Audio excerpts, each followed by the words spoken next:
Hi, I'm back. It's angelicmercy44@gmail.com. Please don't hesitate to contact me there for a personal reading, be it astrological, intuitive, or mediumship reading. As most of you are aware, I've gone through a tremendous number of deaths in my own personal life, specifically that of two children, one being my stepson and the other being my daughter, and three mates who died very suddenly. And the reason I bring that up is not in a negative, depressive way, but more to express to you how I got drawn into the other realms. How did I get pulled into mediumship work? How did the whole psychic experience unravel for me? And I will have a video on that, of the actual breaking open of my psychic intuition, which happened at age 48. I had always been an intuitive since childhood, had had a lot of visionary experiences, and developed a lot of intuitive capabilities, having 4 planets in Scorpio, a moon in Pisces, and my Jupiter being in Cancer. Water signs are naturally very intuitive, very deep diving people to begin with, but those deaths, those very sudden deaths or the profound deaths, I wanted to connect so passionately with those people. And one of the strongest experiences I had before that of my daughter, which was the very strongest and the most painful, was with my beloved John, who was my second mate after my husband had died very suddenly when I was age 44. I met John when I was in my late 40s, and I was still kind of in recovery over my marriage, and this man came along into my life, and he brought me into all of the metaphysical worlds. I had been living, basically brought up a Christian, married a Catholic, did not wish to argue about religion, so I decided to go to the Catholic Church with my husband, with my children, so that we could at least all kneel and pray together. In my heart, I was more of an independent thinker and a free spirit spiritually, but it felt like a wise thing to do, and I think it was. I think it was good not to argue over religion and get into moot points and belief systems, and just instead to turn to the Creator and to show gratitude to the Creator, and to teach my children that and about the compassionate heart. So getting back to John, John was an independent, absolutely profound metaphysical student. Now, this was a man that I met when I was in my late 40s, and he was 15 years older. He was 62, I was 47. And this man had studied metaphysics for 40 years at a time when you think back, this is close to 25, 30 years ago, when people didn't study metaphysics, just very, very few. So when I met him and we eventually developed this profound love and connection, I was still a little hesitant about a lot of the books on his shelf and thought, oh, I don't know about this. I was an independent thinker. I wouldn't have run off and married who I'd married, but there was still a part of me that was more traditional spiritually. And so slowly I started picking up books off his shelf about tarot, about the great metaphysicians of the 19th and 20th century, about the occult, not the occult in a negative, dark way, just the occult meaning hidden.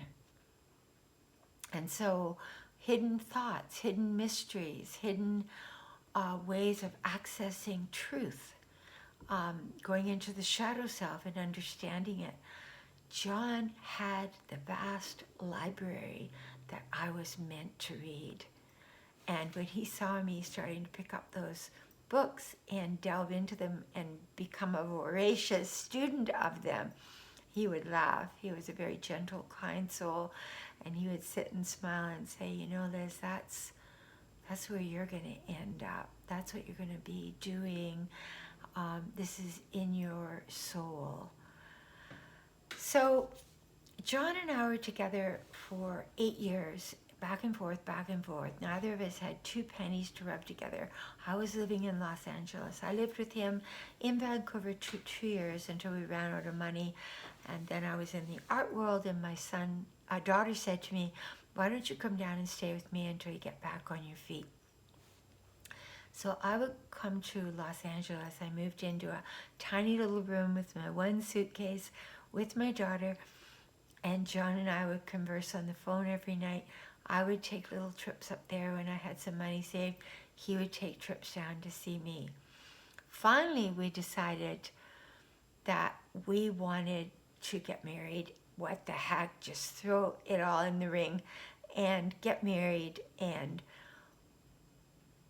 what the heck, would pool our resources even if we lived on a shoestring. So a week before we were to get married, he was calling me from Vancouver. I was talking to him, and every day for a month before this, I had gone outside there. John had a great connection to ravens and crows.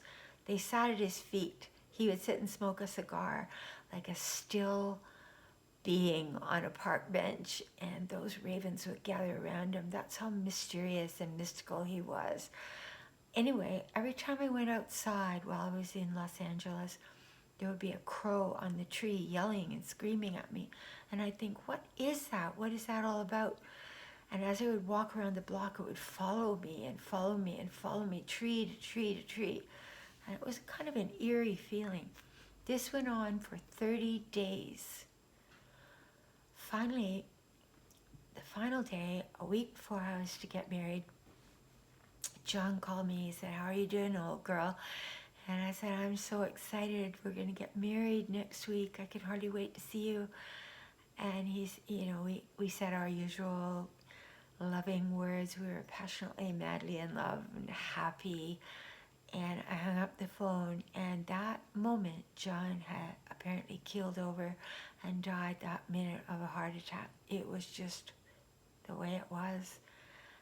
I went outside feeling a strange chill go over my body. I felt so weird and shaky. And I thought, why am I feeling that when I'm just planning our marriage? And that crow came down in front of my face and cawed right in my face. And I knew, I said, oh my God, he's died. And I went back in the house. I tried to call him, there was no answer. Finally, about half an hour later, somebody called me and they said, John had a massive heart attack and he died. Well, I went to my bed and lay down. There were no words to what I felt, what I was going through. And all of a sudden, I felt him. I felt him stronger than I'd ever felt him in my life. I felt him hovering over me. The lights were going on and off like mad. I felt his presence in every room, wherever I walked. And he said, Liz, sit down and write. And for the next 6 months, I would write about the afterlife. And John would talk to me what he was seeing, the halls of learning he was in, what his life was like, how he felt. Because he had died very suddenly, his recovery on the other side and his desire to assuage my sorrow was so great that he was just there in an instant. And because I was so passionately seeking him, I could hear him. I'd already been, by this time, doing my intuitive work and had had a profound psychic opening, which I'll talk about in another video. But here I was writing about what it was like over there, what it was like, what it was like, what it was like. And John was directing it like the master director he was. And it got me through a really rough patch. I got really skinny. I lost a lot of weight, but I learned a lot, and I became fascinated, as a normal Scorpio is, about the inner realms, about death, about what that was all about. From there, I had lost another mate before John suddenly, and I had lost my husband. So I had 3 mates die very suddenly, very, very suddenly.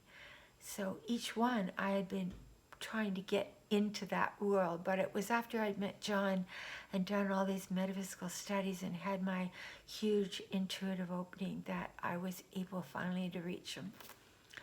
So when my girl crossed, it must have been about,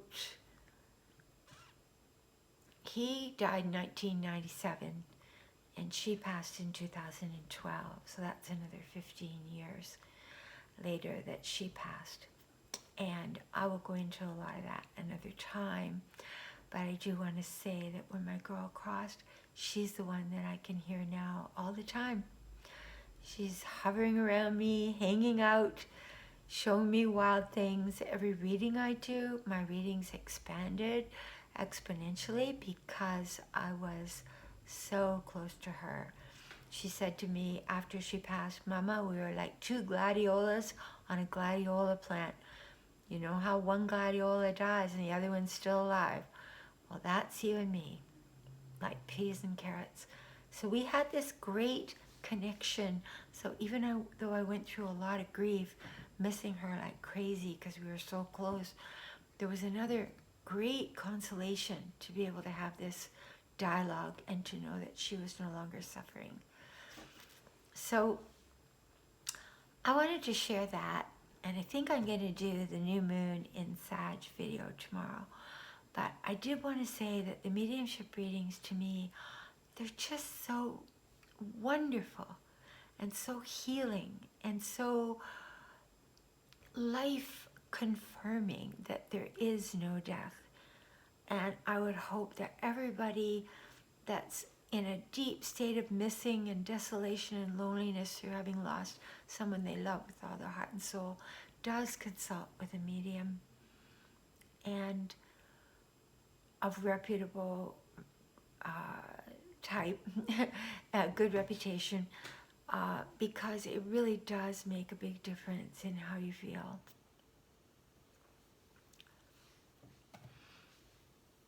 It looks like the lights just went out, and I think I know who did that. So I'm going to end there with gratitude for this interaction that we've shared. Please contact me at angelicmercy44@gmail.com, and you can go on my website, angelicmercy.com, to find out more about the work I do. Thank you, God bless you, and may we all live with merciful hearts.